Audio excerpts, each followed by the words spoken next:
Hello and welcome everyone to the Aegis Esports Legends of Runeterra League Week 3 recap. I am Headmaster Red. I am joined with our lovely guest today, Casman. How are you doing, Casman?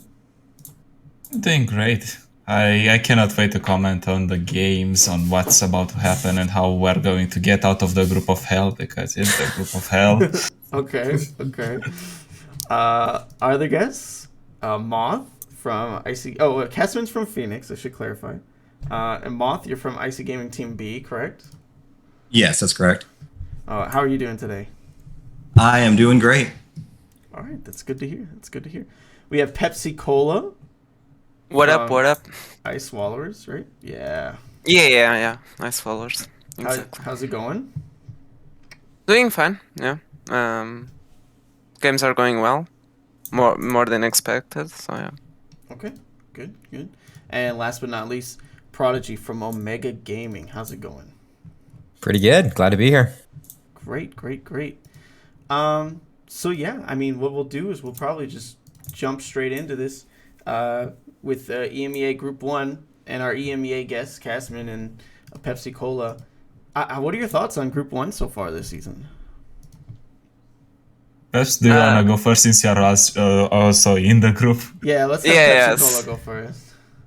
So we're actually very above everyone. It's a little bit surprising. Like I would expect us to do good for sure, but not so above everyone else. Like I'm pretty sure we are 4-1 and everyone else is like 3-3, 2-2, like more at the 50% win rate. Mm-hmm.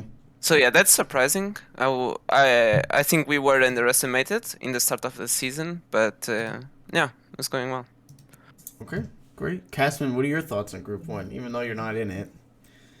I don't know. I see Group 1 as sort of a proving ground because you can train a lot in there. There are not really many flashy players or many quote-unquote strong teams. So if they prepare well and they get out of the group, I believe that we're going to see some really interesting results. But so far, they cannot really escape that stigma of it's a free group because, it looks like it compared to Group 2.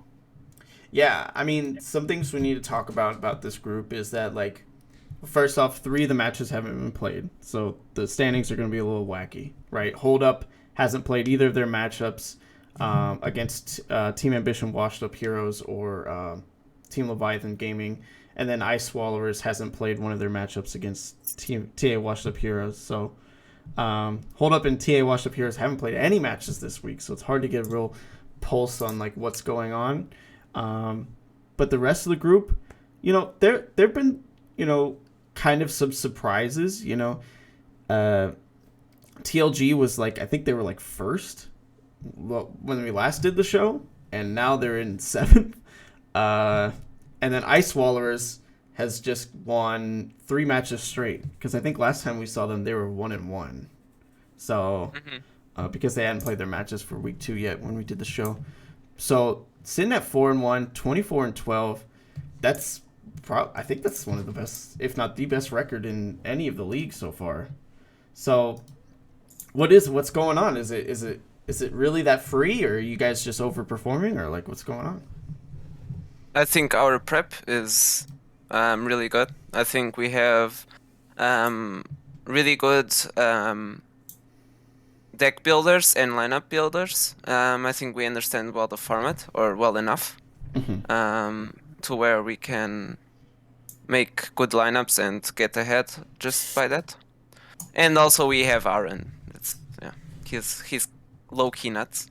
Or high-key, I might add. Okay. High-key nuts, okay.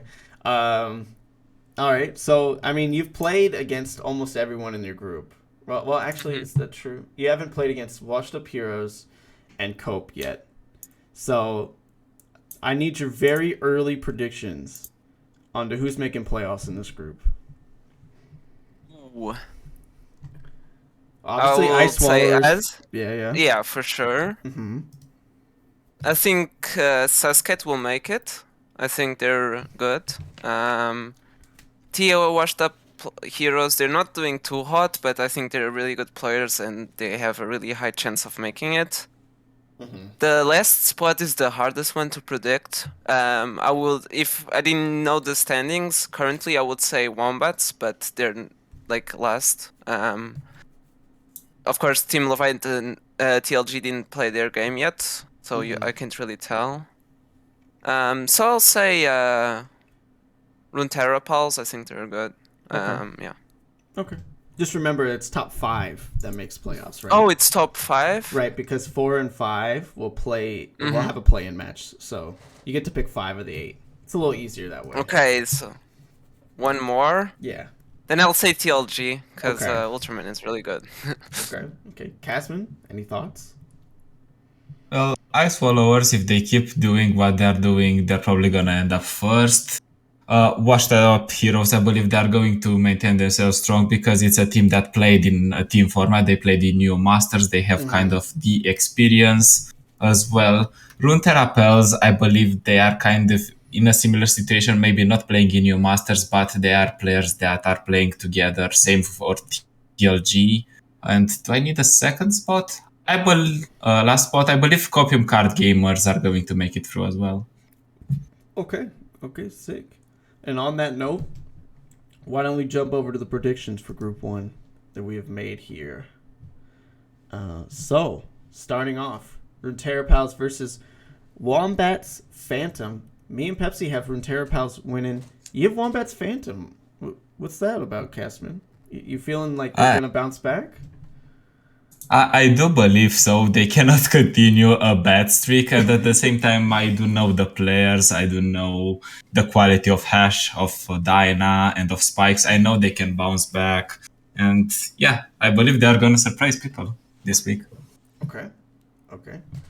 TLG versus TA Washed Up Heroes. I have TLG. You guys have TA Washed Up Heroes. And, you know, the way the show works is that I never have to explain my picks. So, can you explain? So, why did you guys pick TA Washed Up Heroes? I think they're really close to each other as like skill level and how they're performing currently. And I had this small rule: if it's close, I will give it to second pick. I think second pick overall is stronger. So I gave the slight edge to TA. Oh, okay. You might be starting a debate.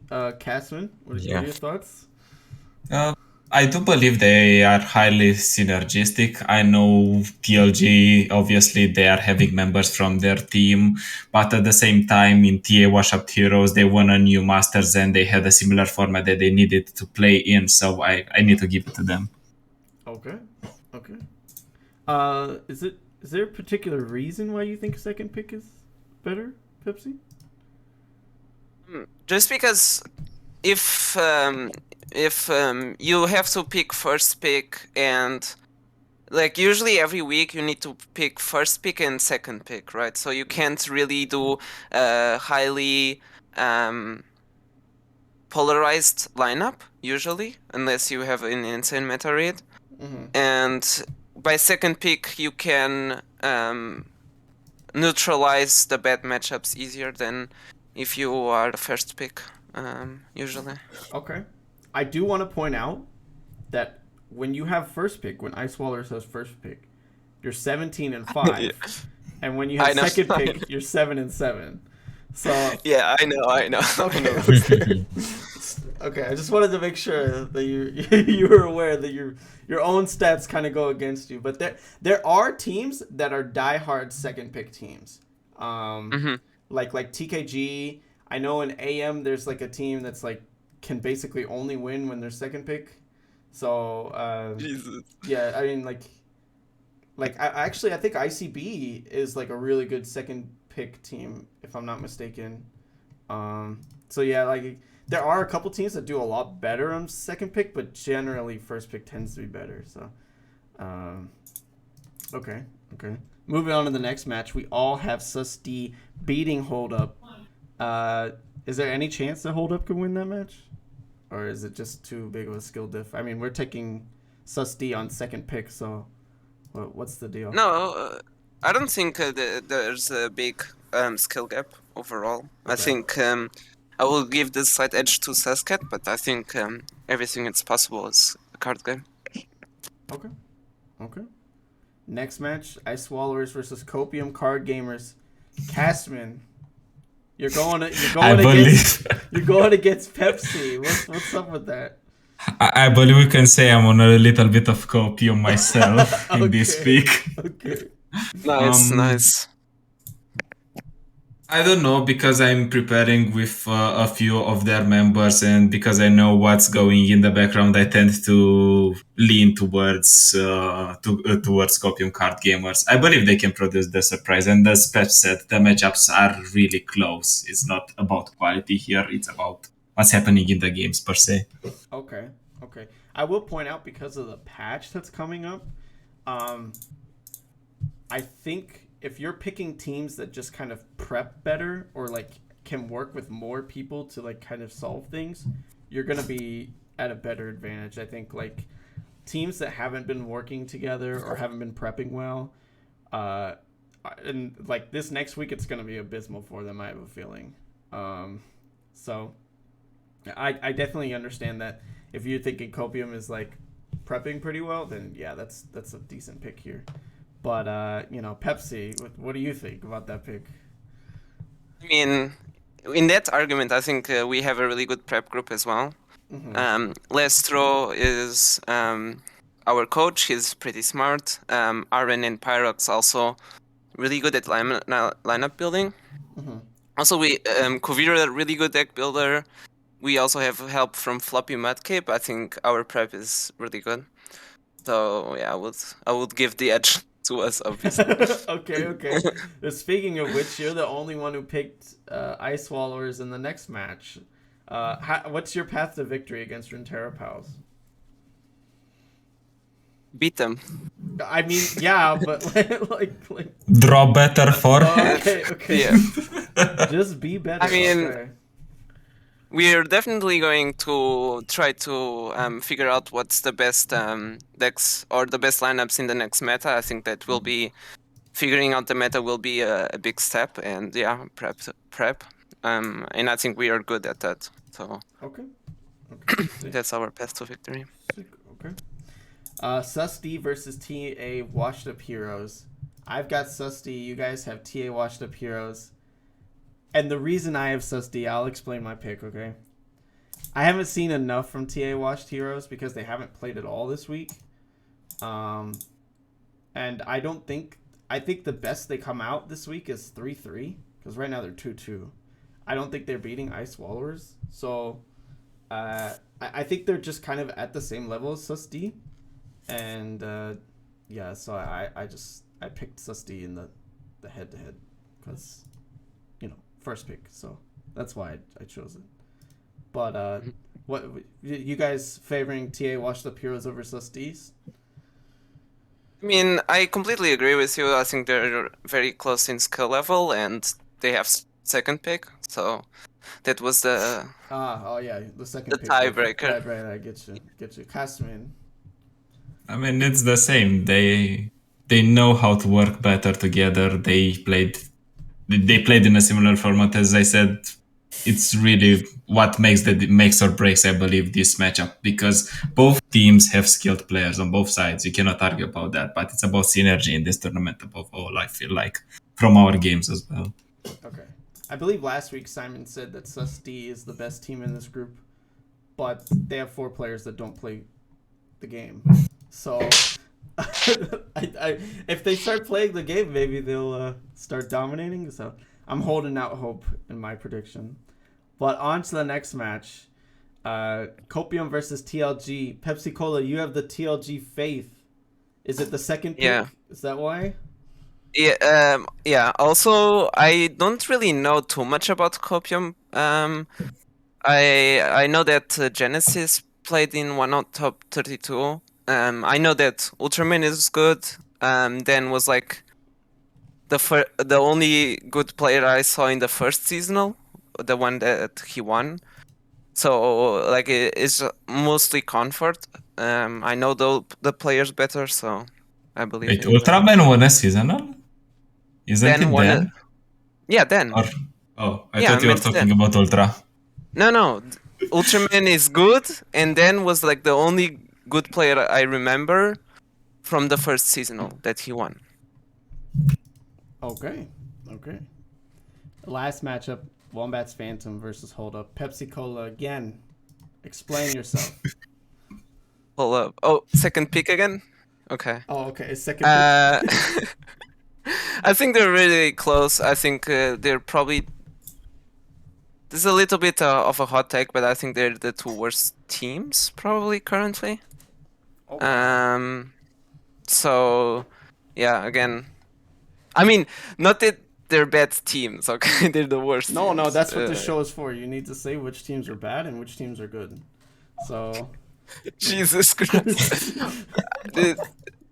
The group one, I think it's all very even. I mean, I think they're currently the worst teams, the ones that are performing the worst, and I think Hold Up has second pick, so they have the slight edge. Okay, would you say the worst teams in Group 1 are worse than the worst teams in Group 2?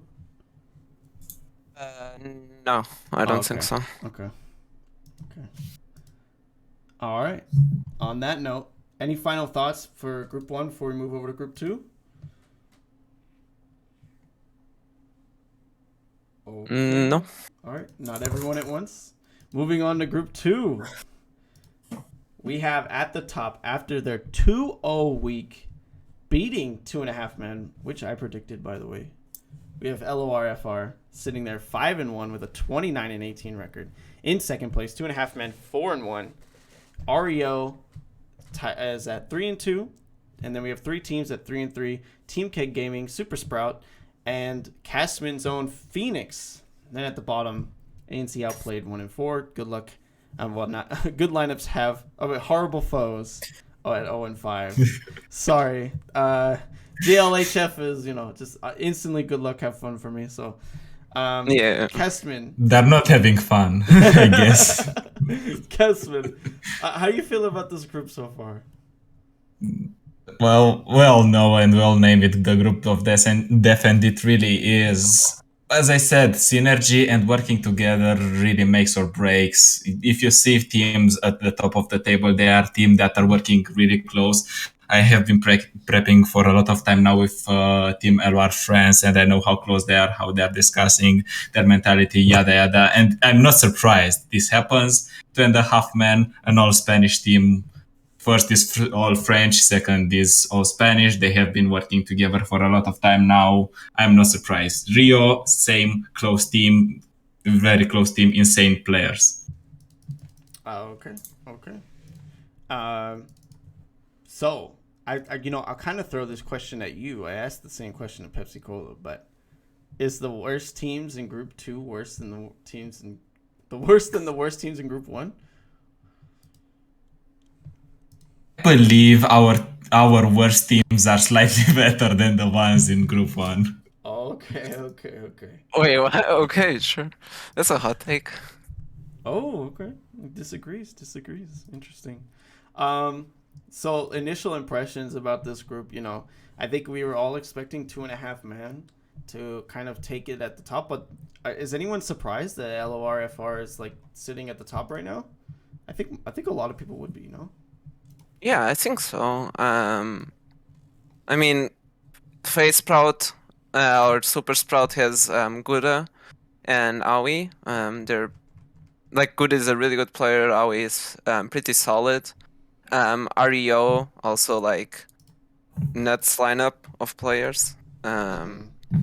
So yeah, I don't think down on the players on France, but I wouldn't expect them to perform this well. Okay.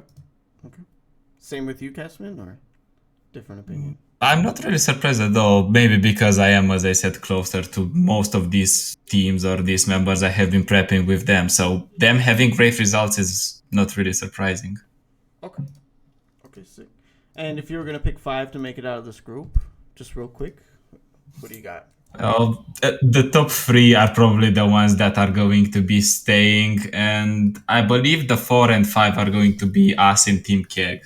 if the stars align. But we have time to grab that third place, and I believe it's possible. Okay. Okay. Well then, how about we just get into the predictions real quick. So for our first match, we have 2.5 men versus TKGEU. We all have 2.5 men. I don't think it's very surprising. It's not that TKG is like extremely bad. It's just that 2.5 men is extremely good, right? So it's easy to put them there, right? For the win, especially if they have first pick. I mean, maybe Pepsi Cola would differ because he is a second pick fan, but for me, makes sense. It'd be pretty straightforward. In the second match, this is where we differ. We have ANC Outplayed versus GLHF, where me and Castman, we are believers. We are believers that GLHF is not going to go the first round robin without a win. Look, man, they need to win one, right? They need to win one. They have to win. And this is like their best shot, right, to take a win. So I have my faith. I'm putting it all on black, and so I'm hoping they come up with a victory. But Pepsi Cola, tell us why we're on copium. I think you guys are betting more on green, but that's just my take. Okay. Yeah, I just think Ennis Outplayed is just a better team.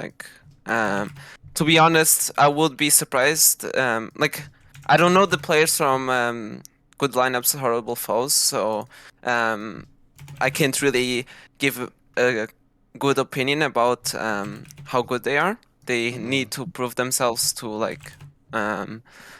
be in my radar, and currently they're not, so it's just Outplayed in my opinion. Okay. The third match, we have Super Sprouts versus Phoenix. And I'm sorry, Castman. I had to take Super Sprouts here. It's fine. We're gonna meet after the broadcast, don't worry. Okay. I just think, they're very close skilled teams. And then it's just first pick difference, and I think Pepsi Cola had the same, but he picked second pick difference. So yeah.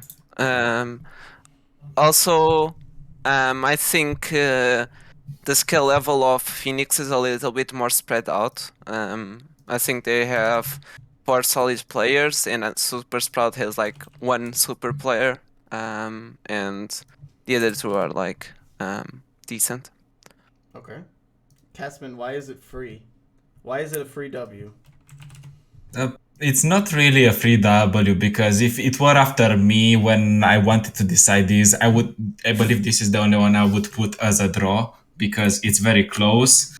In terms of skills, I know Guda is a very good player. Sokoi is from Team LoR France, but is playing for Super Sprout. I also know his quality. Same for Awi. So it's really close, but as Pep said, I believe we're more well-rounded and we're starting to understand the format. The first weeks were really to understand the format, build synergies, but I believe now we're in a good spot.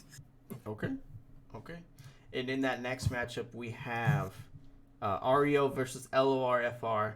I have been on the LORFR train since last week. I'm going to continue it. Pepsi Cola, why is REO winning this week?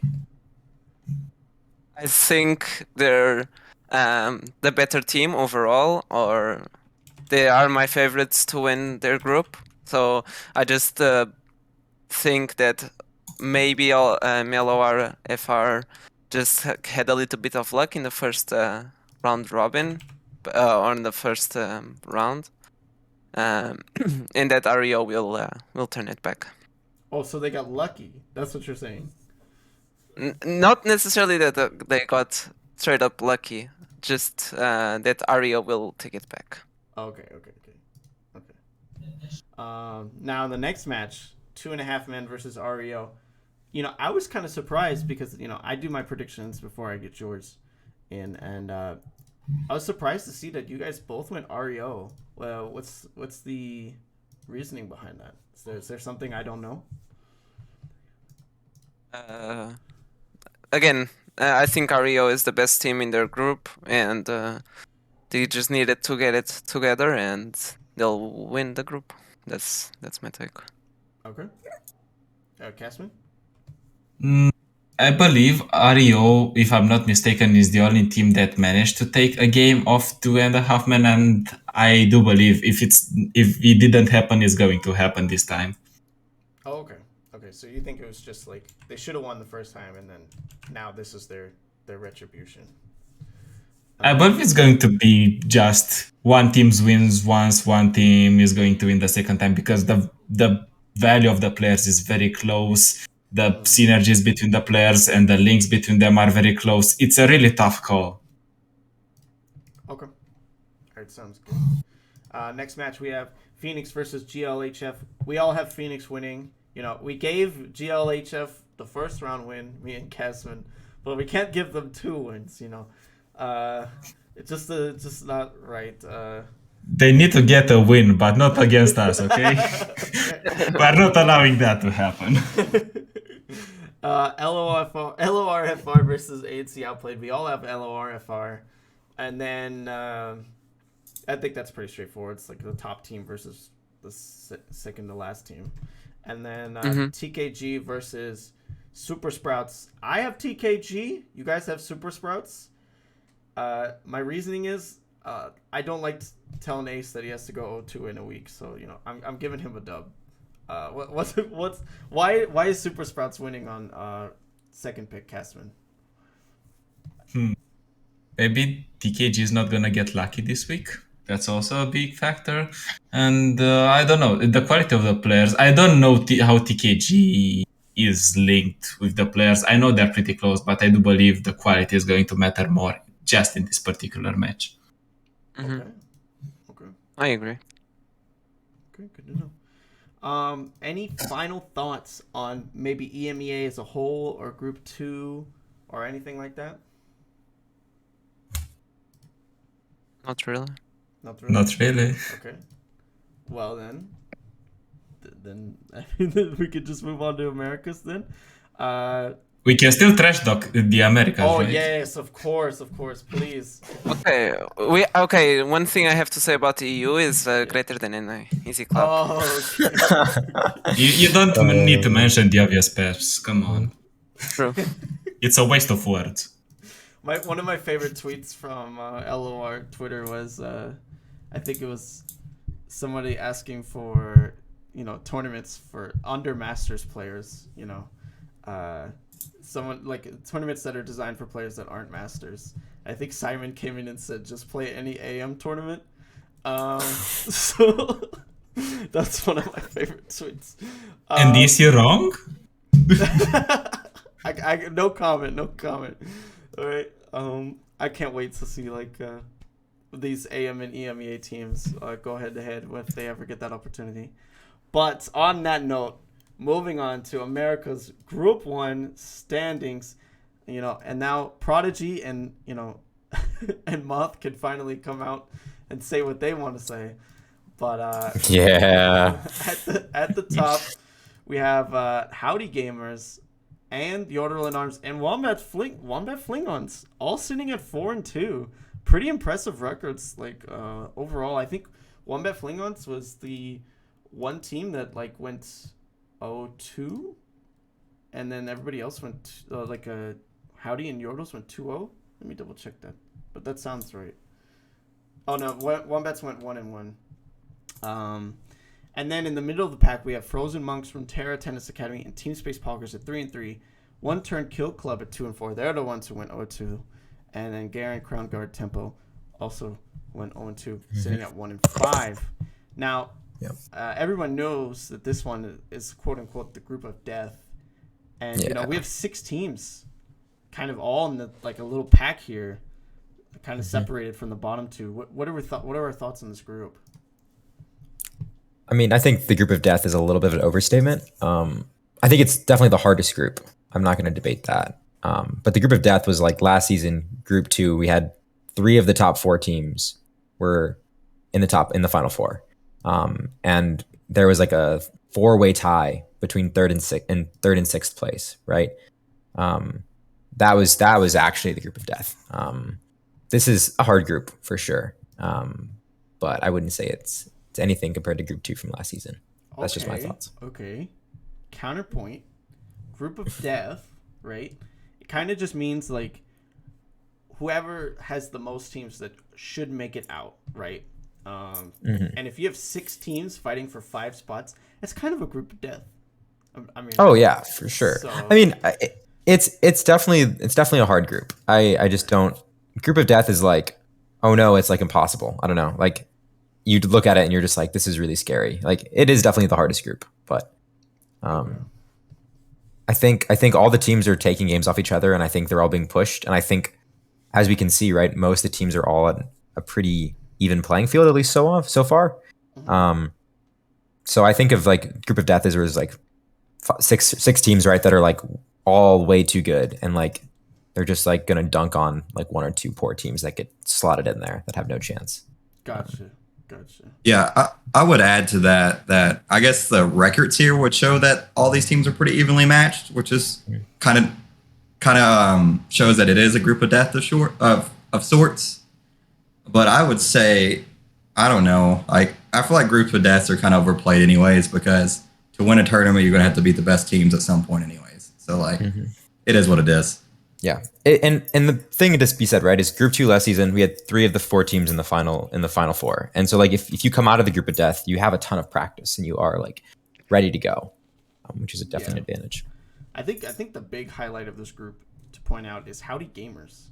I mean, sitting there at 4-2, that's after like they like okay, I know Walkabout's in the chat. Did y'all make playoffs last season, or was it like a 5th place? Like I think it was very close to you guys like not making playoffs. I can't remember, or like your group was really weak and you made playoffs. I can't remember. But right now they're sitting at the top of like the quote unquote group of death.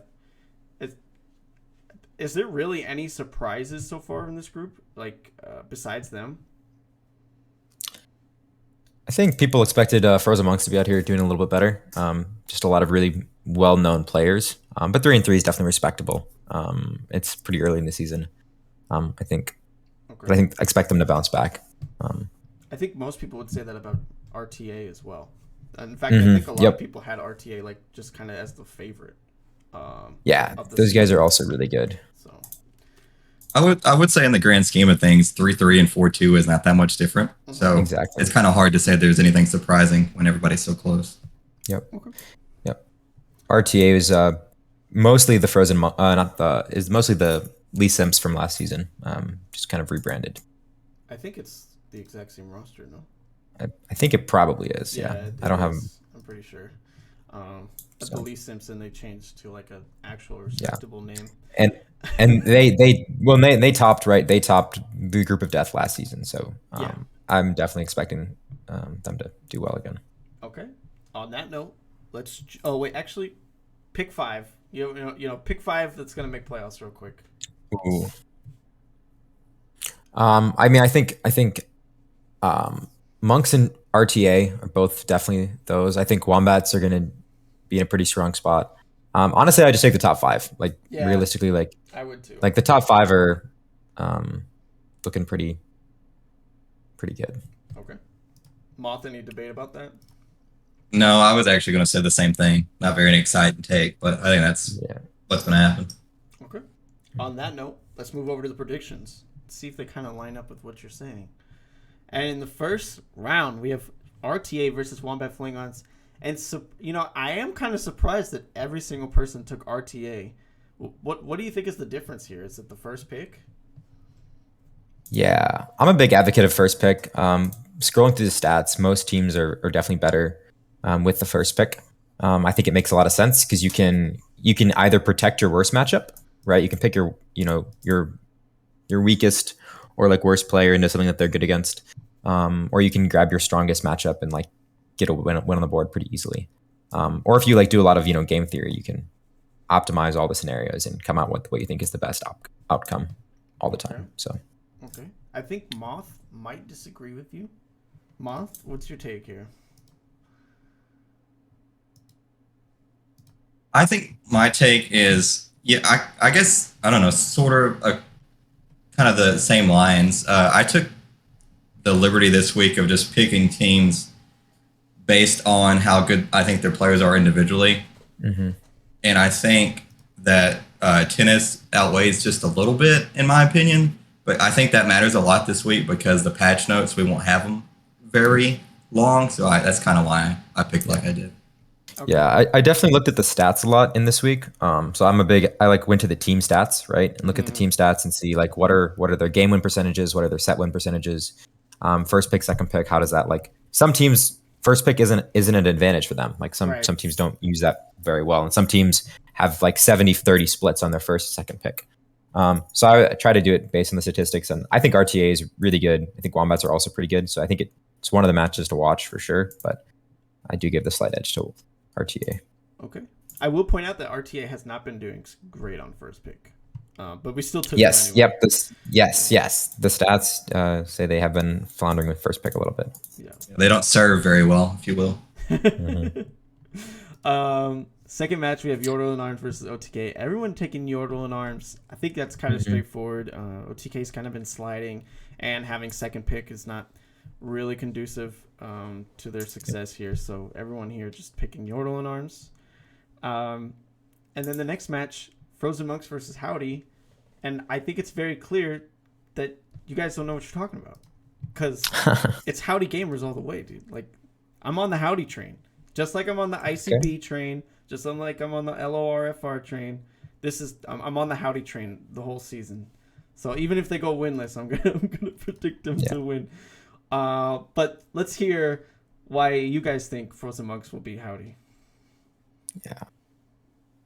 I think we're coming right out of the patch, so I think established players with good connections and good networks are going to have an advantage.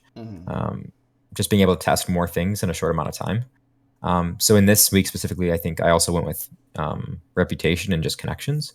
So I think Monks are gonna, if something's broken day one, or maybe not broken, but it's just hasn't been figured out yet, they're gonna be on it. So you think it's like Intel diff? Yeah. Okay. Yeah. That's kind of what I thought too.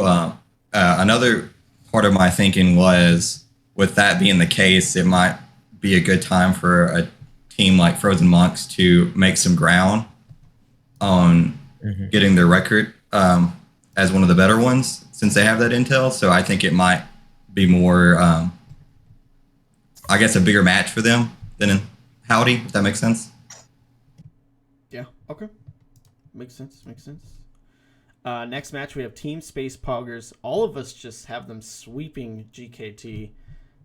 Is there any hope for GKT? I mean, there always is hope, right? You got to come in here. You got to do your best. I think they're struggling, right? They're having a rough time. So, but they definitely have good players. So, hopefully they can bounce back and make some stuff happen. But they have second pick. They're sliding. The odds are against them, but right. Hey. Oh yeah. Yeah.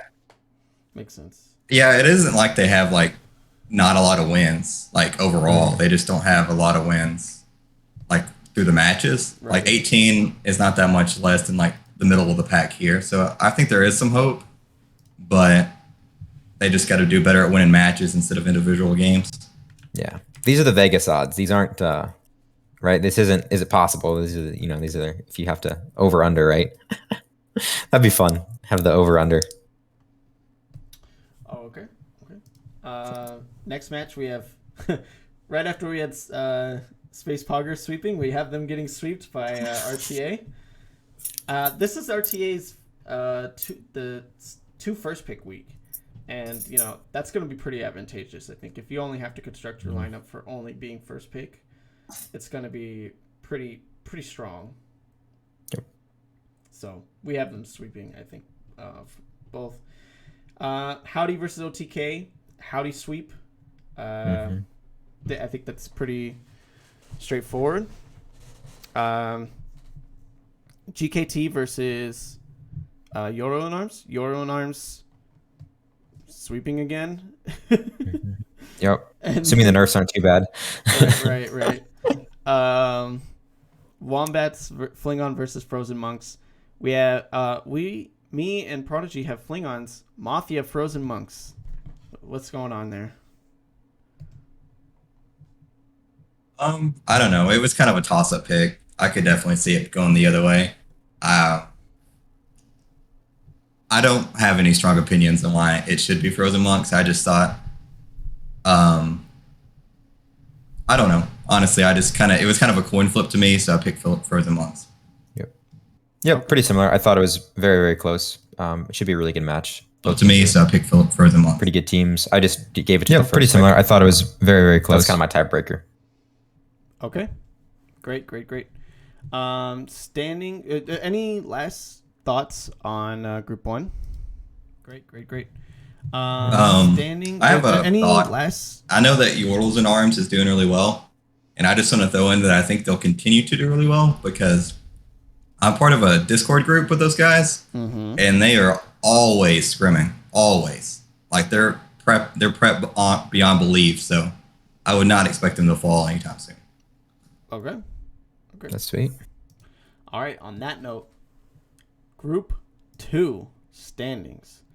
We have at the top both teams at 4-2. Suyo, I'm just gonna say TKG. I'm not saying it. Virtue Gaming Discipline, both at 4-2. And then we have the Church of Targon sitting at 3-2. They haven't played their match against TAHB. TAHB hasn't played either of their matches yet. And then we have a group of 3-3 teams: Worldwide Wombats, Mastering Runeterra, and Enigma and Stromboli. TI Hydra Black sitting at 2-2, and Cardinal Rule at 0-5. Yep.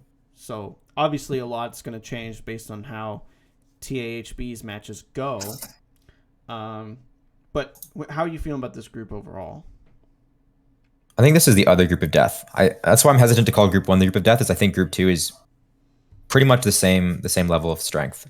There's a lot of really good teams here, and the teams that you would have power ranked at the top aren't actually at the top right now. So, I think upon reflection, though, it kind of makes sense that like teams like Worldwide Wombats and Mastering Runeterra aren't at the top. I think we talked about that last week, and then TA Hydra Black as well. But yeah, I get what you're saying. Like, definitely, if all teams are on form, you're definitely talking about 7 teams that could make playoffs, right? So, yep, I definitely see that argument. Moth, what do you think? Yeah, I think I kind of agree that if there is another group of death, that this would probably be it. Yeah, like there's very much just 7 teams that can make it, and honestly, I don't have much to add on y'all's thoughts, but scary group for sure. I think teams start off laid back, and then as things move on, right, people start to like dial in, prep a little bit harder. They start to slide, like, you put in a little bit more work. So I'm excited to see some of these teams start to lock up and hone in on their matches each week. Okay, sick. Take your top 5, guys. Who's your top 5 right now? Ooh. I think I'm gonna grab Virtue Gaming, Chip, Wombats, and Runeterra. And then I think I'm gonna give it to Stromboli. I think.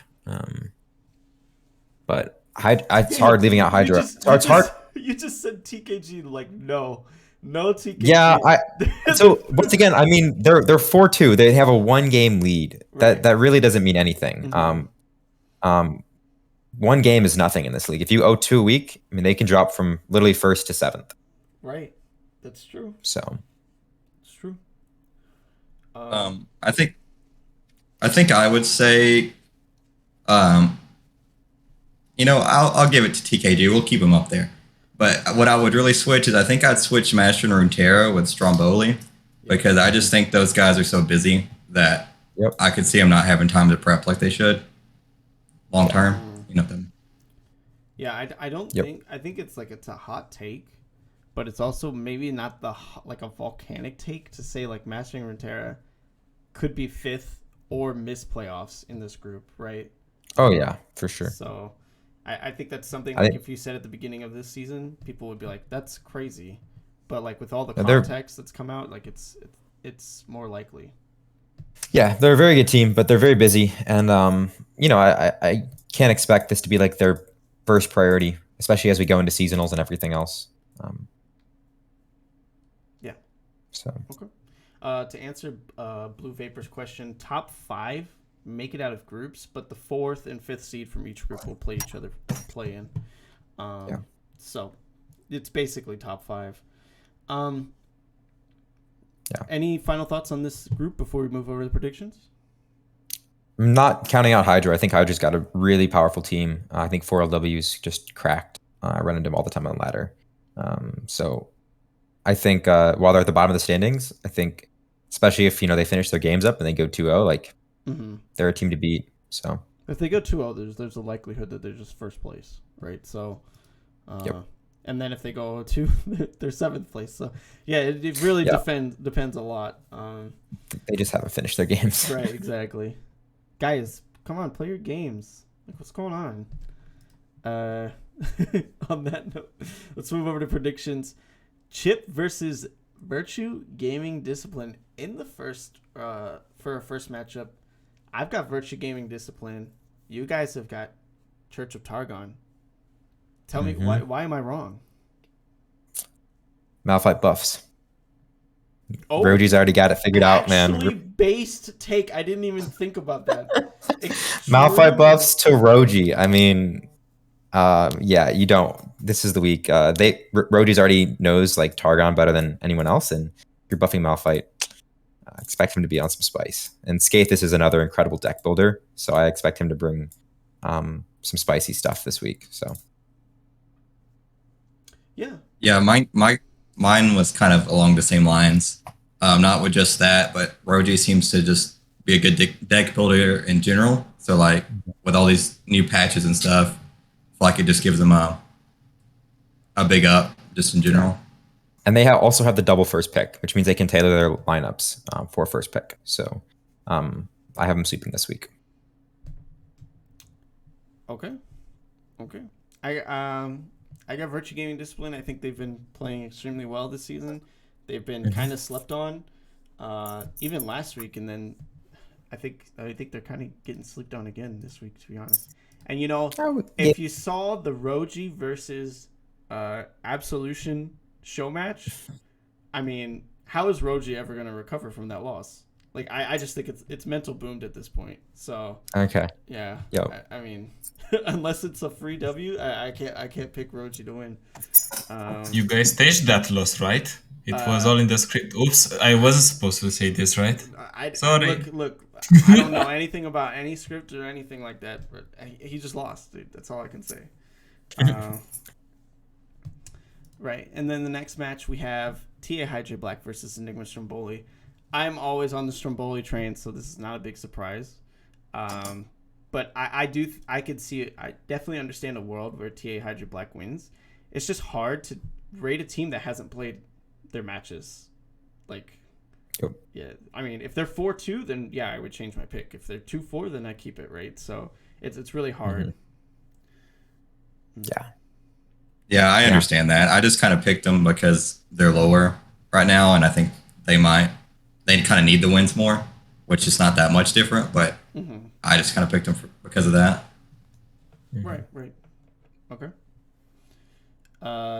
Next match, we have Card versus MRP. I think it's very, very obvious why we all went with MRP. Card has been really struggling this season to get going. Had a couple of issues with like scheduling and deck submissions and stuff like that. It's really put them behind. But yeah, mastering Matera, it's pretty straightforward. We consider them very solid players. So next match we have Wombats versus TKG. Worldwide Wombats versus TKG. I have TKG. You guys have Worldwide Wombats. I want you guys to explain why I'm wrong. I mean, the Wombats have just the network. So I think, once again, it's just a patch. It's a patch diff. I think coming out of the patch, just being a part of the Wombat squad is just a huge advantage. So I think they're also just really strong players who are going to make less mistakes on new decks. So if there's new decks that are strong, I just trust those players to perform at a little bit higher level out of the gate. Yeah, I guess that's fair. I just think TKG's kind of been, streaking. So I think they're definitely the hot team. They're the upstart for sure. They are a lot of players that we haven't recognized, but they're definitely performing well. So Right. I actually hope they keep doing well. Like we're rooting for you guys. So keep proving us wrong. Gotcha. Yeah, I hate to just keep saying because of the patch, but that's kind of what I went with here too. Okay.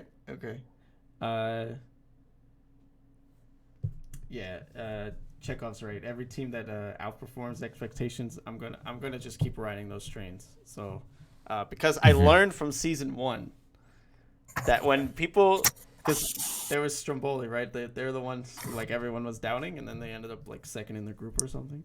And like, Yep. I should have stuck with them the whole way. They made it all the way to finals. So, I got to keep it up. Next match, we have Chip versus Worldwide Wombats. I don't know. It's not like very surprising that we all sweeped, but at the same time, it is a little surprising considering some of the arguments that was made before. Yeah. But I think just the first pick diff is what's happening here. So it's kind of a toss up. It's another close matchup.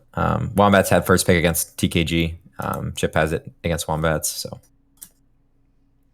yeah, I think I'm just on the Roji Copium because I think he's a good. I think they're a good deck builder, so I think it'll be a good week for them because of the patch. Mm-hmm. Yeah. Now, Pat's is saying, Wombats won versus Chip the first time. Completely ignoring the fact that it was week 1, and it was week 1, and they also had first pick. I rest my case. First pick, so. No, I mean Roji's great. I actually deck build and talk. I don't say like I talk a ton to Roji, but we definitely brainstorm ideas and swap Shrima decks. So a little bit of personal bias probably in there too, but okay. Just have a lot of respect for the guy. Okay. Next match we have Mastering Terra Pro Team versus the English Stromboli. You know my reason. Mm-hmm. What's your reason? I think this is a toss-up. I think this is a really fun match. I kind of just gave it to the established people, and they also the first pick. But I think this is actually a really close one. I think Stromboli always comes out with spicy stuff, and they know their opponents really well. So I think this is one of the matches to watch. Okay. I'll throw a little shade, I guess. I don't mean it as shade, but I guess it's kind of shade. But the MR guys have had the patch notes for a while now. Mm-hmm. So I feel like that's a pretty big advantage. Yeah. Gotcha. Yeah. I don't think that's shade. I think you're just saying. I'm just saying, like, I feel like they have an advantage, but, it is what it is. Right. Yeah. TKG versus Team Ambition Hydra Black. I have TKG for the same reasons I've had other teams. TA Hydra Black, again, it's hard for me to put value into anything that TA Hydra Black has done when they haven't played their games. So yeah, I think, but I definitely understand why you guys picked them. I assume you guys are picking them because you just think it's a skill diff. Yeah. I think it's pretty close. I mean, yeah, but I think it's kind of hard to say that anything's a skill diff in this game because, I mean, we don't know this team as much from Runeterra, but it's very possible that all these people were good at some card game in the past. But I think it's just, my thoughts was I just don't think Hydra is going to be at the bottom for too long. So they have to get some wins at some point. And I thought this was a good week for it. I think Hydra's a really good team. I think it's just you recognize names and you trust, right? You trust familiarity, right? Over the new people until they prove you wrong enough. These are the guys I run into on ladder all the time. They're always grinding. They're always climbing. They're always pushing. I play them in tournaments. So I just have a lot of experience playing against them. They punish your mistakes. Gotcha. And then the last match, we have VGD versus Cardinal Rule. We all have VGD winning, probably for very obvious reasons. I will say you have to pick VGD because Cardinal Rule is really slumping. But looking at their roster, they have some good players. They really do. So I'm really hopeful that they can get it going. Because looking at the roster, I wanted to pick them for a few of the games, but then I looked at the record and I just couldn't justify it. So, Sure. So. Yeah, that's kind of where I stood. I just noticed that me and Prodigy have the exact same picks too, so that's kind of funny. Literally, Yeah, wow. yeah, All yeah. eight of eight. Just Yeah. When I was That's putting no them in, fun. it was very interesting to see. Like, I had accidentally would put Prodigy's picks under Moth's name, and I was going to go fix it, and then I realized you had the same exact picks, so it worked out. didn't matter. Yeah. Any last thoughts on Group 2? I want to see some separation. I want to see some teams really break away this week. I want to see some 2-0 sweeps because those are so big for giving yourself a little bit of breathing room going into weeks 5, 6, and 7, where it starts to get crunch time. So week 4 is kind of the chance to really make a move and separate. Okay. What about you, Moth? About the same thing. I think this is an interesting group. Looking forward to seeing some of these matches this week for sure. Yeah, for sure. I just wanted to add, I don't think having the early information will matter too much, in my opinion. I think I agree. you have enough. They don't get to play with the cards, right? Right. Do they? Yep. Nope. They see the deck No. build. Yeah. Right. They don't get Yeah. to play So with them. Right. yeah, I think good lineup builders have enough time to prep. So it doesn't really matter if you have the early information or not, in my opinion. I kind of. I disagree, but it is what it is. Like, I'm not mad about it, but I just disagree with that.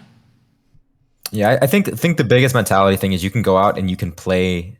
So what I would do is if I had the patch notes early, I'd go out and I'd build decks around this stuff early, and I'd feel it out, and then I'd say, okay, how many times would this buff have made a difference? Right. So we're buffing this card. I can go play it, go build a deck around it, and say, okay, I would have won that game if the card had been buffed, or this would have been different. And then you can get a feel for what decks are close to viability and what decks are still going to be nowhere near. Yeah. But Yeah, dude, it there's depends also, on how fundamental the changes are, right? Right. Like Katarina buff, if it's just like one stat, it doesn't really matter. But if it's more fundamental, I can see that argument. Yeah. I mean, it could be something like, she just generates a knife, right? Like on play or something like that. So like, how big is that? Like, really going to affect?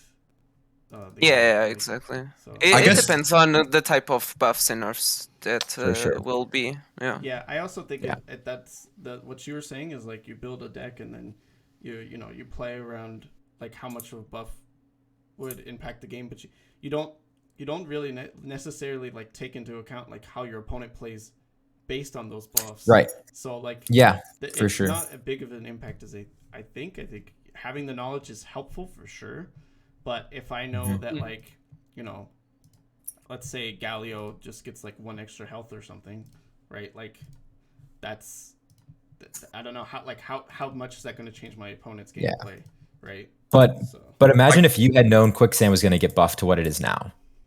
Like if I had known Quicksand was going to be what it was, I instantly would have been like, okay, we're playing all these Shrima decks, we're playing whatever, right? Yeah, I agree. But does having 1 day extra, or I don't know how much time, how earlier they get the information. Apparently, the information was like given to them like early April, so it's been like 2 weeks. But I guess what it really comes down to is if they care enough about this tournament to use that information. To use it. Yeah.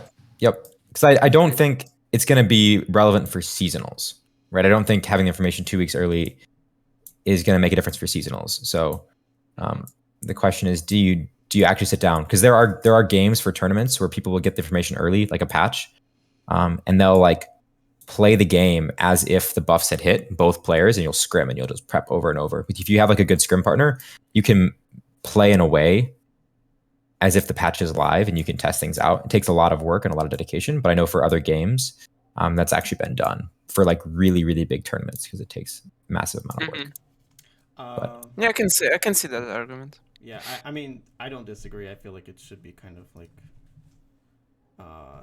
maybe there should be like a PBE or a tournament realm for like higher elo players.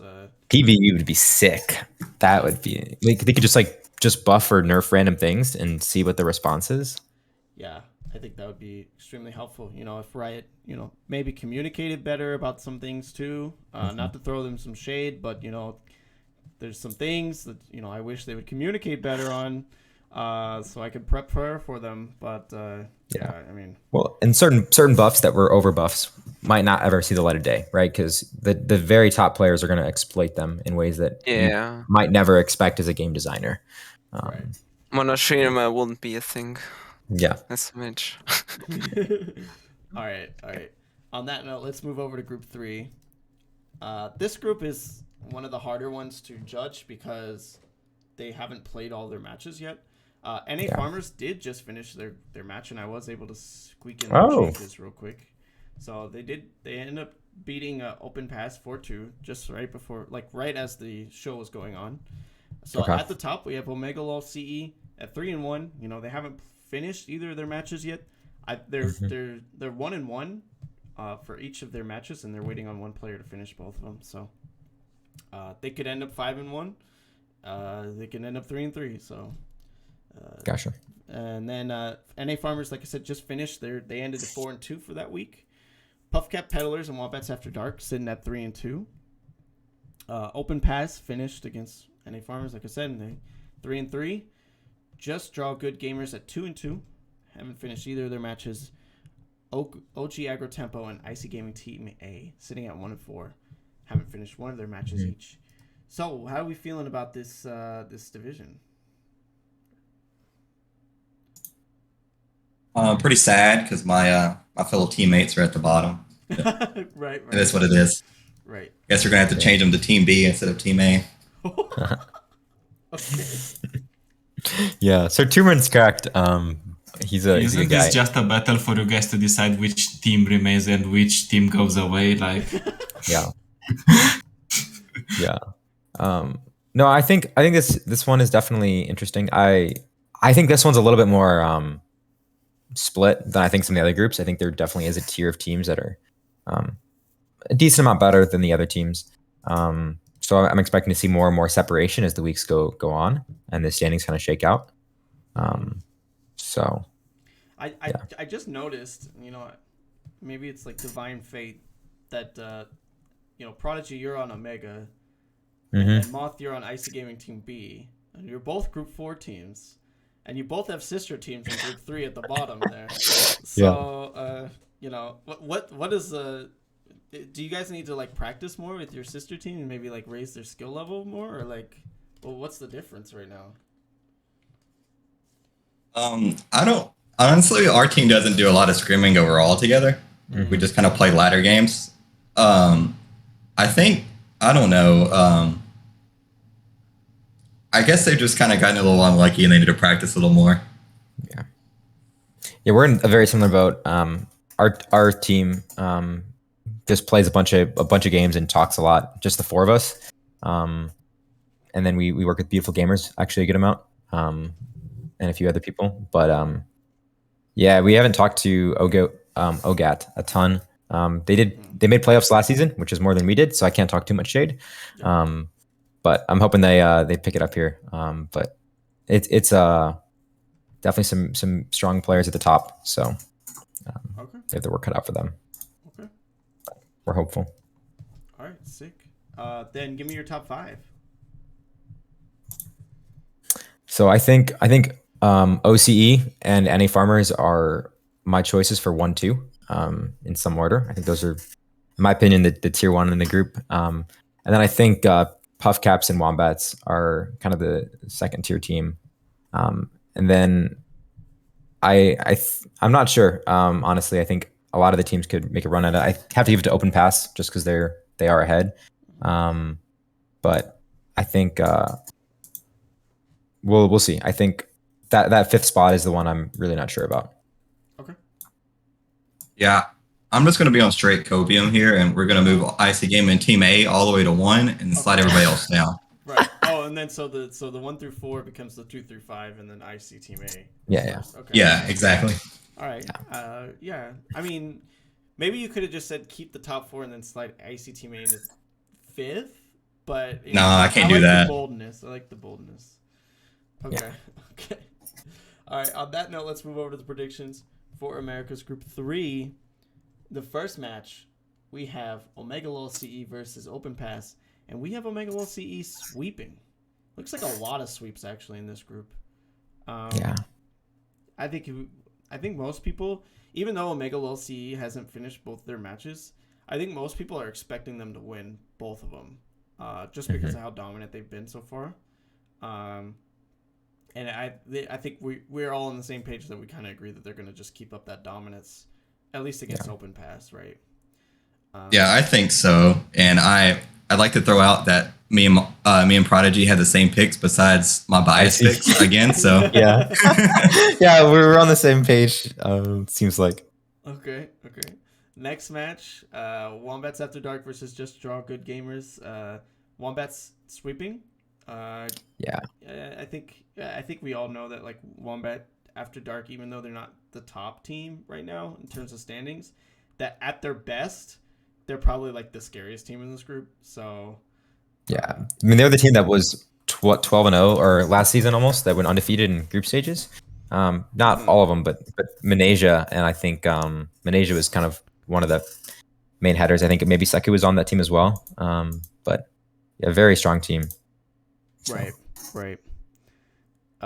Next match we have Icy Gaming Team A versus NA Farmers. I think we all know what's happening here. Moth, would you like to comment on it, or should we just move on? I can comment on it for a second.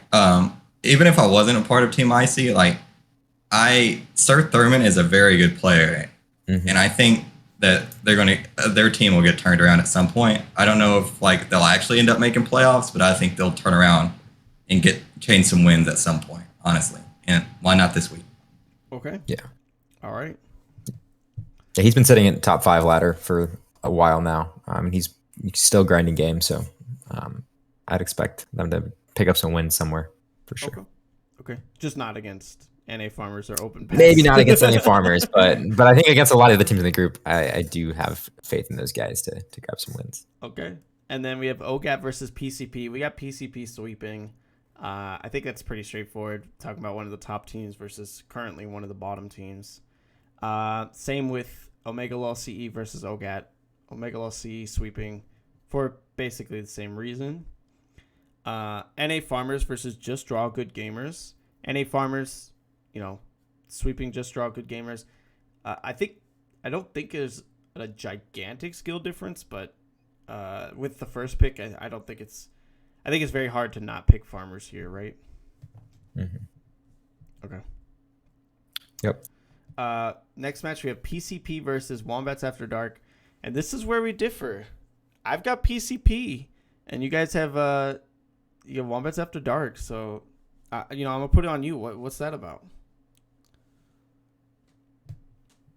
I hate to do this, but now that I kind of think about it a little bit, I kind of like your pick better than mine. But I will double down on my pick because it is what it is.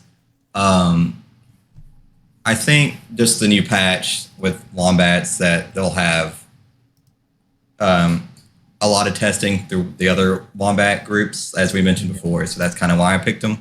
But I kind of like your pick better than mine overall. All right. Good take. What's your take, Prodigy? I think this is another really good match. Puffcat Peddlers have a really good team. Max is really strong. Vendulum's been going off on ladder last season, and CB Panda is another player I've run into quite a bit. But I think Wombats are just cracked. I think it's a Manesia diff. He's just an absolutely insane player. Especially in these team formats, he's like last season. If you look at the stats, I think he was one of the strongest individual players, like by like an incredible margin. So I have a lot of faith in them in the Wombats group to figure it out. But I do think it's closer, and I think PCP does have that first pick advantage. So I do expect it to be a series. Is that the televised one next week as well? I don't know. Or is that a different one? No, it's IC actually is the televised one next week. Yeah. But I think Wombats and PCP is definitely probably the match of the week in this group. Okay. And then the last match, we have Open Pass versus Icy Gaming Team A. Moth, Is it just because this is their turnaround week? Yeah, they're doing it this week. They're gonna Okay. They're gonna get that 4-0, So All right, sounds good. Sounds good. Any final thoughts on this group before we move to our last group of the evening? Like I said in Group 1 about Yordles and Arms, I know like Sleepy Panda, Unhelpful Yoda, and the rest of that group test a lot too. So I would expect that team to continue to do well, because they're always scrimming, and I know a lot of us don't actually scrim. So Okay, sounds good. Now on to the standings for America's Group 4. We have at the top Blood Trail Gaming at 5-1, and in second we have Icy Gaming Team B. You know, I was kind of expecting Icy Gaming Team B to be on top after this group after last week. They did beat BLT. They just, couldn't get the other win, unfortunately. TA Hydra White also sitting there at 4-2. Omega Gaming, Shikate, and Beautiful Gamers all at 3-3. Breaking Vandal sitting there at 2-4, and then Flannel Esports at 0-6. So, thoughts on the group? I think it's a surprisingly hard group. I think most people had this as a pretty easy group. Just playing after 3 weeks in, I think the group is definitely more competitive than people gave it credit.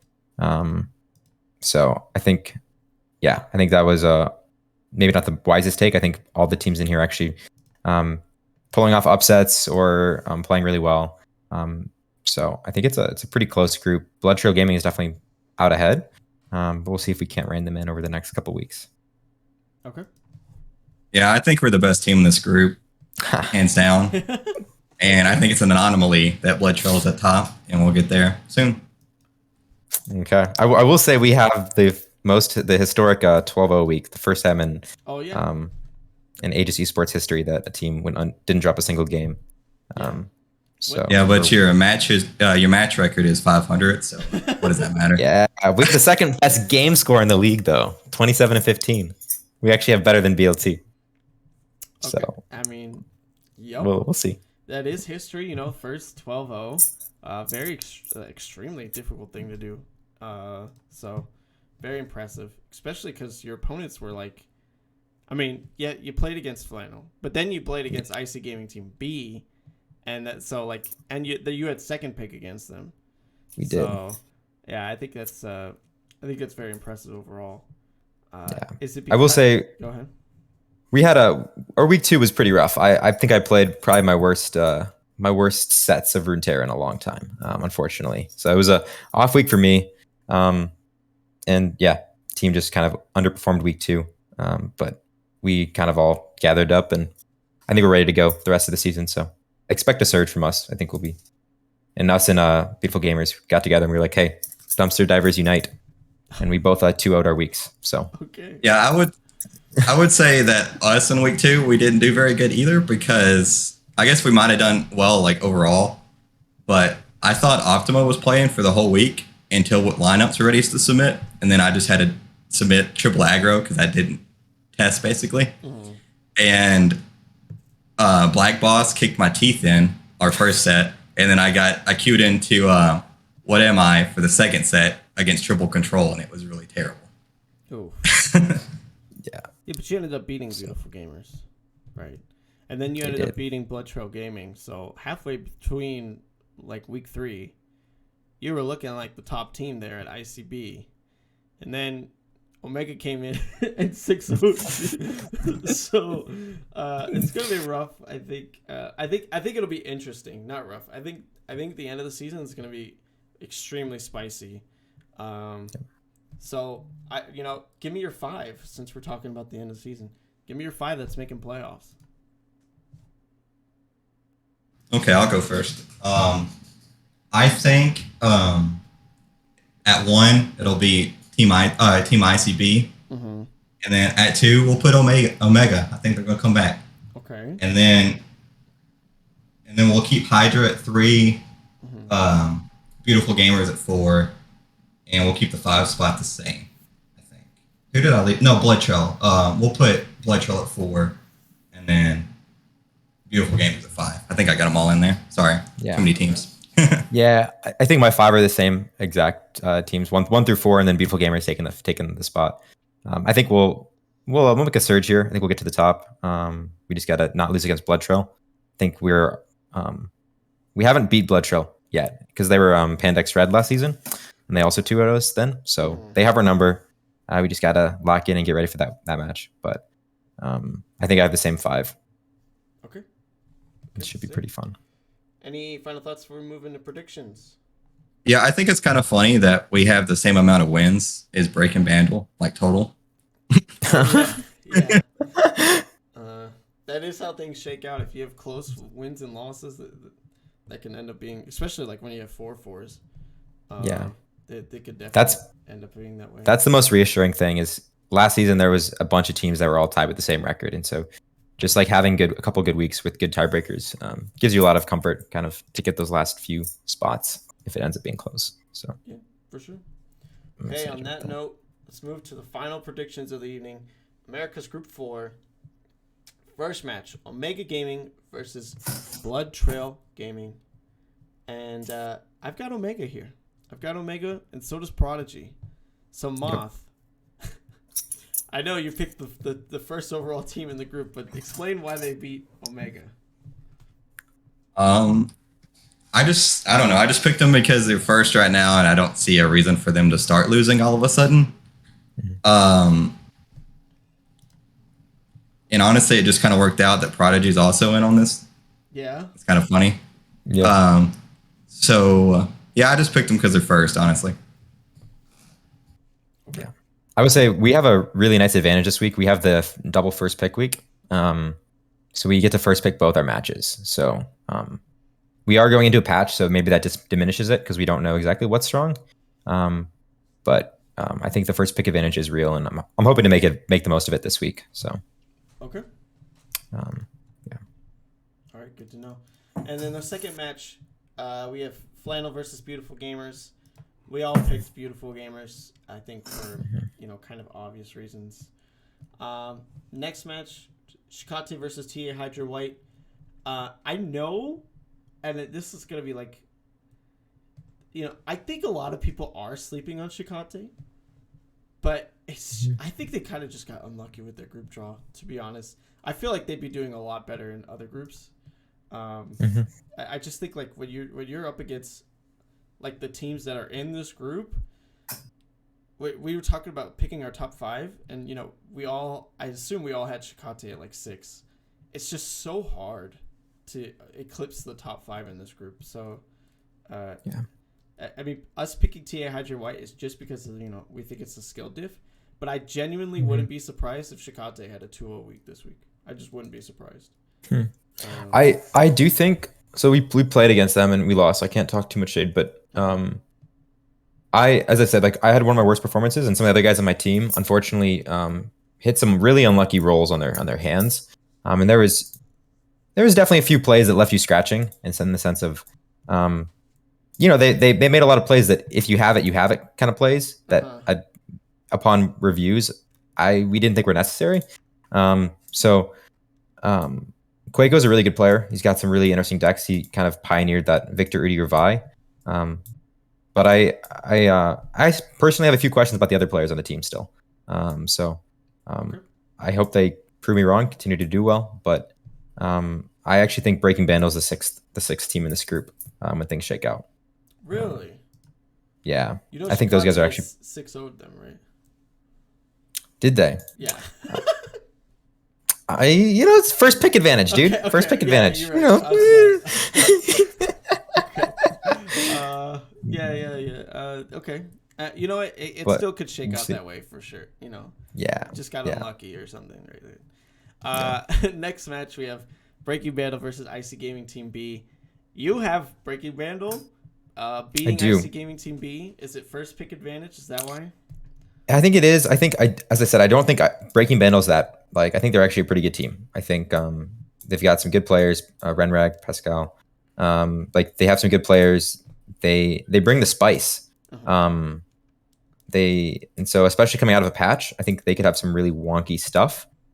So that paired with first pick, I think just might make it a little bit awkward. I think it'll be a close one. I think IC is definitely good. But I went with my gut on this one. So Yeah, no offense. it's interesting because Breaking Vandal is definitely like a first pick team, but IC is also a second pick team. So it'll be interesting to see how this shakes out. But I have to give the edge to IC because I'm on the IC train, dude. I got to stay on it the whole way. So next match. This is great. Yeah, go ahead. I was gonna say this is great for the content that Prodigy picked against my team, and I picked against their team. That's great. It's good. It's good. Yeah, I think we'll see. I think we'll see because they have a 65% win rate when they have first pick. So they're 15-8. So I'm definitely curious to see if they can hold that. I think it is a big advantage, and they use it well with their weird lineups. So yeah, but IC's 70% win rate on second pick. So I think that's just teams not capitalizing on it well. I think second pick, I think you just have to deal with what you've been given, right? And that you guys are doing a great job with that, obviously. But I don't know. The math says we win, so it does. Can you argue with math? We have a 75% win rate going first. We have the highest out of everyone. So I don't know. I think if you really understand first pick, you're right. They have 77. They're just above us. Yeah. But I think, right, if you know what you're doing, you can max out those points and do really well. So. Okay. Next match, we have Omega Gaming versus Breaking Vandal. Interesting you didn't go Breaking Vandal this time, Prodigy. But we have Omega Gaming sweeping. I think it's pretty straightforward, to be honest. I think at the end of the season, we'll see Omega near the top. And I think Breaking Vandal will stay near the bottom, unfortunately. Next match, we have TA Hydra White versus Beautiful Gamers. Prodigy, is it first pick diff? Is that why you went with it? Yeah, I think. It is like when in doubt, it's definitely first pick diff. So this is a thing with Beautiful Gamers. I love these guys. Like, great. Like, I love to scrim them, and I'm rooting for them. Like, I want them to win this game for sure. But the way they build their lineups, and this is just like the way they build their lineups is typically they have two of the same deck and one of another one. And so what that means is their first pick, like if they have first pick, they get to determine every single matchup.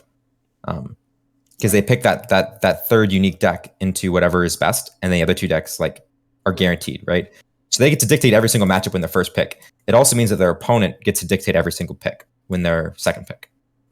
So I think they're even more pronounced of a first pick difference than most teams. So I want these guys to win, but I think Beautiful Gamers, like just their strategy, which I think is definitely good, lends itself towards like being weak on second pick. And if you play against a weak team, they're not going to punish you for that strategy, right? So I think they can get away with it. But I think a really good team like Hydra will take advantage of that. So yeah, we'll see. And maybe they bring a different deck lineup. Maybe they do something different this week. I think they will. And that's the reason is because this is their week where they have 2 second picks.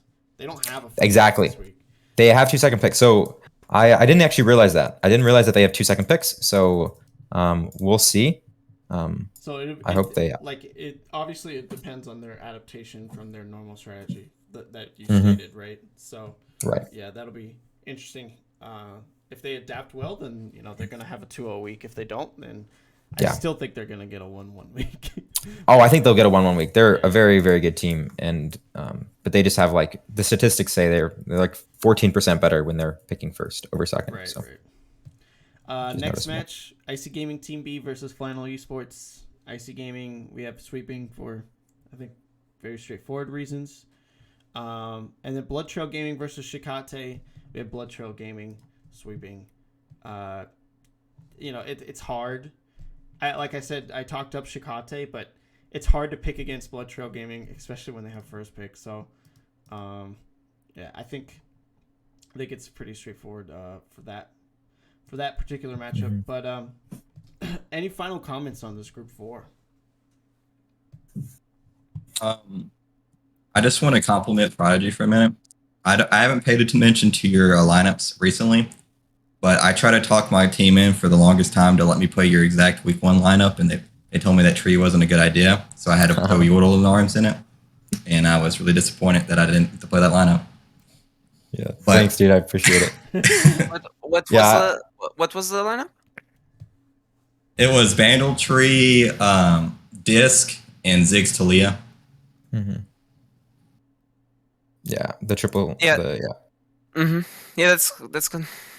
Like I did something very similar. I did like last week, not this week. The 2 weeks ago, I did Ziggs Talia, Sandisk, and Action Severe with Noxus, which is basically like same idea of a lineup. Yeah. So yeah, I think my boys we're in a good spot. Our players are all kind of peaking doing pretty well. Snipecross has been tearing up the tournament scene. Right. Tank's been doing really well in tournaments as well. So all of us have been playing 2 or 3 tournaments every week, like as many as we can get our hands on, and getting close to top cutting almost all of them. So hopefully we can figure the patch out quickly. But I'm just very excited for everything moving forward. Okay. General Schwartz says that the patch is probably going to murder Tree. If I had to take a guess, if I was going to take a shot in the dark, a complete guess that's uninformed, I would say they probably reduce Vandal to like 4 mana and change its keyword to change its text to say, I've seen you play 10 regions, cards from 10 regions, instead of just playing. They would just kill the card. They just murder it. Yeah, perfect. Perfect. Oh, come on. Tree isn't even good right now. We can let Tree be around. Exactly. Perfect. You're just helping my case. Why is it catching Tree? Tree is the new lurk from last patch. Tree should be fine, man. Tree has done nothing wrong. Tree keeps Aphelios players and Lee Sin players from ruining the game. So the Emily and Aphelios player. It's fucking fun. The game is good when Tree is good, because Tree makes you play real decks that have to have the real last time conditions. we saw Tree being played? I haven't seen it in a while. No, it was last season. Tree was around. Season before, Tree was around. No, I mean in this patch. Yeah, it's just catching strays for no reason. This patch hasn't been anywhere. Yeah, I mean, you can't play Tree into Sandisk like you. I mean, just run Scorched Earth. Just run 2 Scorched Earth. Ooh, forehead. Yeah. They don't expect it, and you just rip it out on turn 2 with the attack token, and then win the game. Yeah. I definitely laddered with it for sure. That's how it works for sure. Right. So, Dr. Chekhov asked, which of the first place teams has been strongest? Let me give you a reminder who the first place teams are for AM, and then we'll do EMEA as well. First place teams, technically, right now, are Howdy Gamers, Suyo Kamasami Gaming, Omega LoL CE, and Blood Trail Gaming for Americas. And then for EMEA, it's LoR, FR, and Ice Wallowers.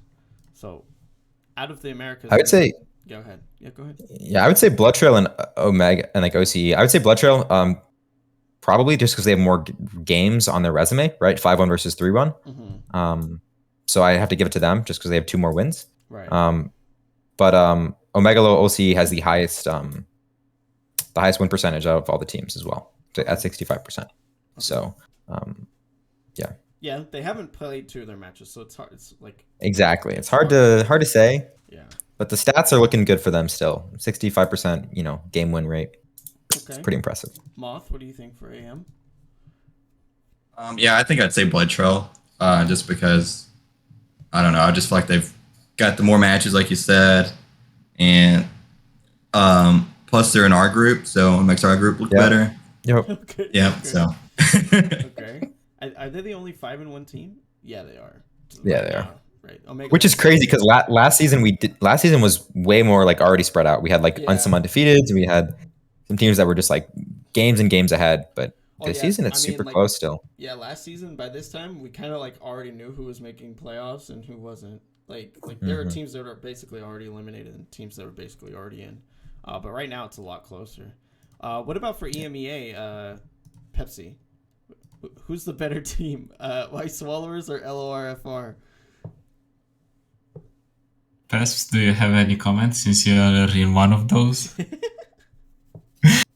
Not really. I don't. I know that the group is harder, and both teams have like really good records. Like, I don't know. Like, if you can really rate it. I would think we are bet. better, but like I can't really say. Okay. They're the same. It's like the meme. Choose between this and that. They're the same. Oh yeah, tell the Yeah. difference between these two pictures, kind of thing. Oh yeah, The that same meme is picture. great. Okay, okay. Since the patch is coming up, there are actually RA is going to be like Aegis, sorry. Aegis Esports will be doing a few tiny rule changes that'll be announced today. We will be delaying the deck submission for AM. We're debating on doing it for EMEA. But because EMEA already has Is it to be like noon or something? it should be. I don't want to speak on it specifically. Okay, Just yet, but it'll be a delay. It'll be later, yeah.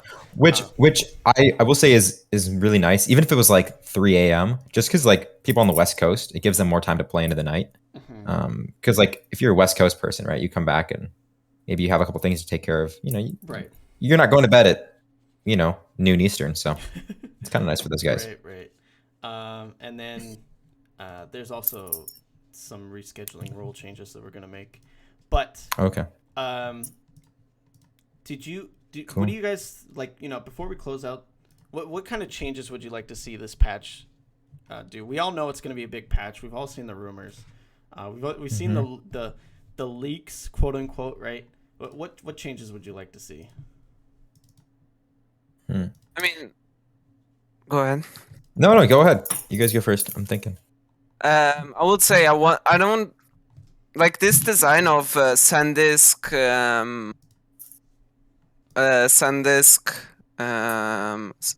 and Tree are designs that I don't really like. Like, you play the game and you automatically win. It's just like so annoying to play against. So I would like to see those decks to getting nerfed. Or touched. Yeah, as well. I mean, we already know that those cards are getting nerfed. So I just want them to be good nerfs, right? Like, make those cards not overpowered. Right. What would you like to see from like a Yia nerf?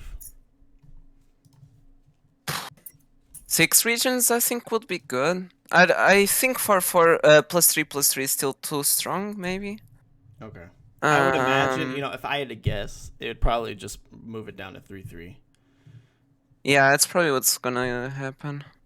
Yeah, I think that's a pretty fine nerf. I think I really do want them not to hit mid range. I don't want them to hit the decks too hard. So I think SunDisk is definitely not healthy for ladder. It's stifling a lot of things and it's restricting the ladder because it's play rate. But I do want it to be a tournament viable deck. I do want it to be something that you can bring to target control and to keep people off these really greedy lists. Because there's I've heard rumors of like Anivia buffs and stuff, and I think the game is good when you can't just sit back and force your opponent to kill you. And there's like levels of interaction. So like some of the decks like Lee Sin and Anivia, like Anivia has less counterplay than like Lee Sin, for example. Like Lee Sin, you could run Minimorph, right? You can interact with stuff like that. So I never had a problem with Lee Sin as a deck. Same thing with Bandletree. Like I think SunDisk needs to get nerfed because you have like Soothsayer, and so it's a lot harder to interact with their win condition. But Bandletree I don't have a problem with because you can just run landmark removal in like 4 of the regions. And yeah, it's only 4 of the 10, but that's a lot. Like. Right, you get to run 2 regions, so it's like almost 50%. Yeah, right. So. Yeah, exactly. It's quite noticeable. So I personally, I'm kind of sad they're nerfing Bandletree. I don't think it really needs it. I think it's good for keeping decks honest, keeping decks like makes Overwhelm good, makes all these other decks good. That maybe aren't going to have a home if we let the Aphelios piles run up, because I'm really scared of Aphelios just running over the meta with these nerfs. And that's one thing I don't want to play in is a massive Aphelios, Targon, Invoking. I know the Master and Terror guys love it. But for me, that's not my ideal metagame, is where games are just... I can understand that, but I think the fact that Aphelios has a condition and you have to think about your turns and stuff like that is just less toxic than If Mono you guys did Shurima. not realize, Spesp is also a combo injurer and an Aphelios Yeah, no. injurer. All I'm saying Yeah, is like yeah. I don't want win conditions to be literally play units. I think that's a super toxic design, right? Like Azir, like Mono Shurima is what I like to say is like you play the best Shurima deck you could play, even if you don't have Sundisk. Like if someone gives you a challenge and says, Mhm. play the best deck you can without with only Shuriman cards, right? You would play Mono Shurima. Like the deck is not that. You don't have to really play around your. I disagree. Your, I would play Ziggs Talia, actually. Ziggs Talia with Bilgewater Splash is already really, really good. And it's only got 3 Okay. Bilgewater cards. I think you could but actually you cut build a it quite Zir. different. You cut a Zir and put Yeah, six. you Talia's cracked. You definitely play Ziggs Talia over Sundisk if it wasn't for Really? Sundisk. Yeah, Okay. 100%. Ziggs Talia is cracked. That deck is so good. And personally, when Aphelios runs over the metagame, I'm gonna be on Zillion Xerath and and a bunch of Shurima stuff that just kills the Aphelios is my hope. We'll see. We'll see how bad Aphelios is after the patch. But All right, he just leaked his lineup, guys. So just I mean, we'll see. You know, we're against different teams. I don't think I can bring that lineup against the teams we're playing this week. I'll just be honest. okay. But Oh, that's can what I'm you? looking at for seasonals. Is some kind of triple Shurima because we'll see what settles down. But I think Aphelios is going to come out as king. And, I agree with that. And I don't know. Aphelios is just like the games are just so unfun for the opponent. Like, yes, there's a lot of great decision making for the one playing the deck, and there is good skill expression. But it feels so bad. Like Banner Tree has clear weaknesses: elusives, overwhelm, burn, landmark removal. Like there's so much interaction. Aphelios is like, what do? You combo them in one big turn. Like that's pretty much it. Like they're gonna heal, they're gonna go bigger, they're gonna last longer. I don't know. So, Gotcha.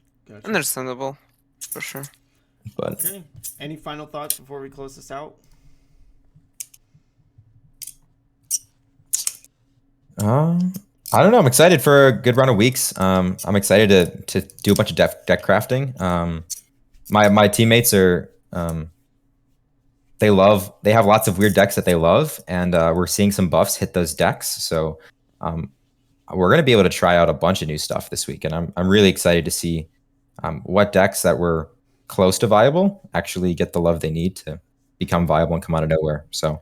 And I gotta say, like the second half of the season usually is much different from the first half of the season, and the fact that like this patch is hitting like right at that time, it's gonna make the second half of the season very, very interesting. So I'm excited for it. I'm excited to see how it shakes out. I mean, it could completely flip the standings. So yeah. There's comfort decks, but I have a feeling something's going to be the hot stuff day one. Yeah. And it's going to be fun to see whatever that is because people are going to bring it or target it. It's going to be fun to see who has the right read. Gotcha. Anyone else, or I'll just send us off. I'm really curious, Pesps, how happy are you that Karma is getting buffed? I mean, it's probably a fake buff, I would imagine. I don't think she doesn't make sense anymore, I think, as a champion overall. So I Right. don't expect her too much. If you wanted a buff for Karma, like what would it be?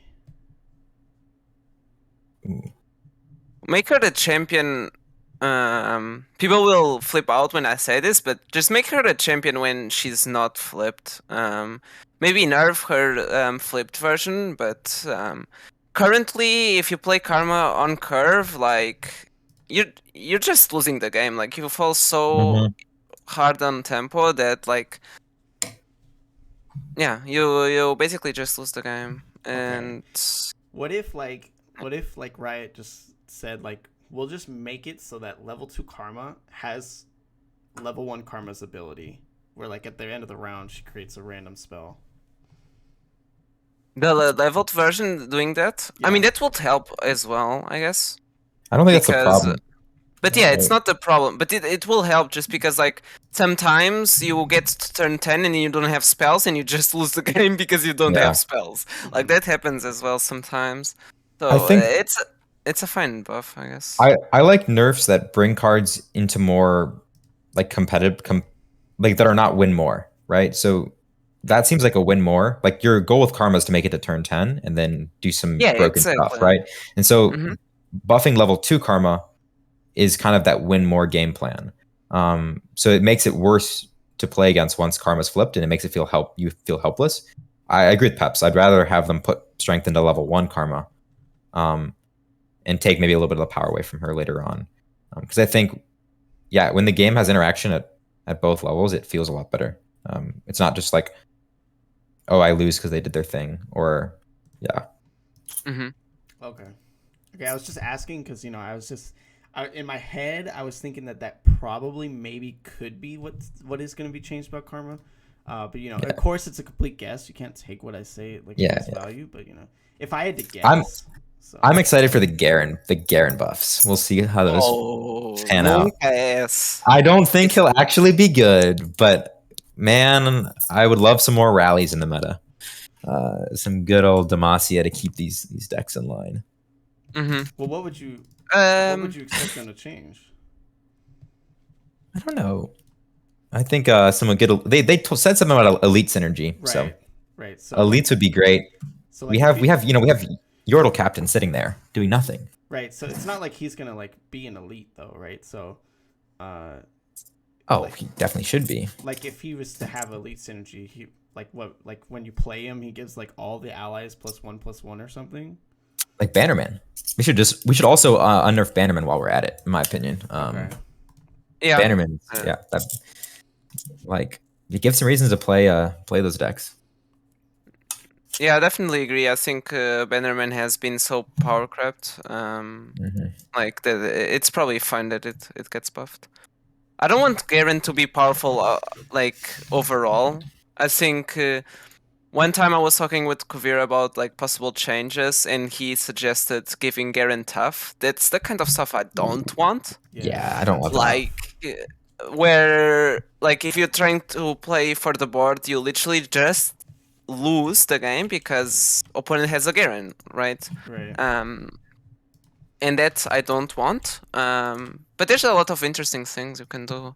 But I think with now Garen. like Riot kind of wants their champions to have instant impact, right? So they're giving champions a lot of things that just do things on play, right? So which feels good. I think that's what they're gonna do with Garen, like because he comes down and then he has to strike twice, and that's that's and the whole thing with the elites is we have what was it was it Yordle Explorer, the 2/2 that gives everything +1, right? All the Yordles +1. Yeah. I mean, Demacia has that. We just can't play it because every single elite is really bad. So it would be great if like we could play these decks that, can reward you for a high degree of synergy. Okay. Keep these Aphelios piles in line. I feel like you don't like Aphelios. What? Like, that and Victor high rolling spell shield just knocked me out of OLS today. Like the turn 5 spell shield into ambush, and I was like, well, I have quicksand, but I can't quicksand that. Like, so. Actually, it's very good that they're nerfing bot. Like bot was very good already, but I think it was necessary for the region because PNZ was so underpowered. Now we have cards like Baboon, which is insane. We have cards like Victor, which is finally playable. I think PNZ is in a very good state where bot is not the staple that they need because they're a good region now. Yeah, rolling keywords is just really frustrating when it's rolling 1 or 2 keywords, because most of the time if you're playing, it feels unimpactful, and if you're playing against it, you're just like praying that they don't hit the 1 and whatever. Actually, when they talked about rule change, I was maybe thinking about keywords. Maybe remove scout. I think that's fine. Like for the same reason why you can't roll how is it called, formidable. like because the card is like the card's identity is formidable, and I think you can do the same argument for augment, scout. Just remove like those keywords. I don't think Yeah, they'll do you could- anything like that, to be honest. Yeah, I could see them. I would like to see them just add some of the bad, not the bad, but like some of the more situational keywords in as well. Ephemeral. Make Victor ephemeral. Yeah, Like- ephemeral would be good. Yeah, I think, that'd be great. We should. Yeah. how many bad ones are there? There's like Vulnerable. Vulnerable. vulnerable. Ephemeral. Can't Ephemeral. block. Yeah, block. Can't block. That's the nerf we need. Add can't block to the random. Random That's keyword. probably even more. Then the problem goes both ways, right? Like sometimes you just high roll elusives, and sometimes you just low roll can't block. So that's probably not a good idea. I Yeah. think if they added that though, literally wouldn't it just kill the card? Like it's just way too high. No, it would. No, And where's the problem? Where's the problem? I'm with yes, exactly. I'm with Min on this one. Where's the no? I think I'd like to see them add barrier and formidable. So it makes the cards a little bit less high rolly, and like when there's just more options, a few more like ones that aren't bad but they're not like broken. Because like the worst thing to see is my opponent's at 5 HP, whatever, right? And they roll elusive, and not elusive. They roll a lifesteal, and you're just like, well, my deck is a burn deck, and you don't have any healing except now you have lifesteal. Yeah, And scouts. I agree. Like, especially like Victor is not as big of a problem because he's a card that you put down on 4. He has 4 HP. He's in a region that can't. Hello, we lost him. Oh, can't protect him. Wait a second. Go ahead. Can you? Yep, you're back. Okay. So what I was saying is, are you guys hearing me well? I'm not sure. It's... Different voice, but we can hear you. Wait a second. Different voice. I mean, he sounds different. He did. All right. Yeah, my mic disconnected. Oh, okay. It's okay. You know what? We'll Yeah. we'll just end the stream Yeah. here, and then we can have these conversations off stream. But Yeah, we can rant. yeah. Mhm. But Sure. thank you everyone who came out. Thank you for everyone who joined me as a guest, my beautiful guest today. Yeah, it was fun. Thanks for the invite. Of course, Mhm. of course. And I'm gonna send everyone over to Squeevy. So enjoy that, and have a good day, guys. Have a good day.